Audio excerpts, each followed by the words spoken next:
একটা ছবি দেখাবো। আমরা চলে যাব বাঁকুড়ায়, আমরা সেখান থেকে মৃন্ময়ের কাছে যাব। আমাদের একাধিক প্রতিনিধি রয়েছে। মৃন্ময়, কি পরিস্থিতি? সুদীপ্ত ছবি দেখালো, তোমার মাধ্যমে ছবি জানবো বাঁকুড়ার এই মুহূর্তে কি পরিস্থিতি রয়েছে।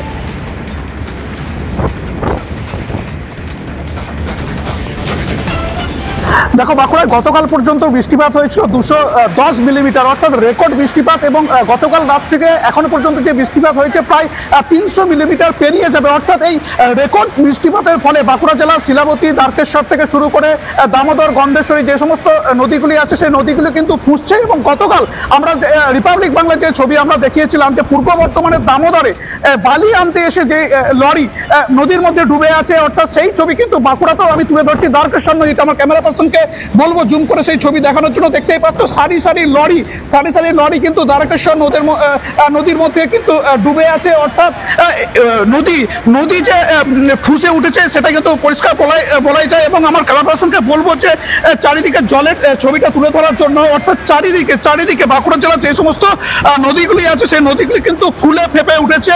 এবং এখনো পর্যন্ত যে পরিমাণ বৃষ্টিপাত হচ্ছে দিকে দিকে সেই তার ফলে কিন্তু একটা বন্যা পরিস্থিতি হয়েছে এবং একাধিক কজওয়ে ডুবে গেছে।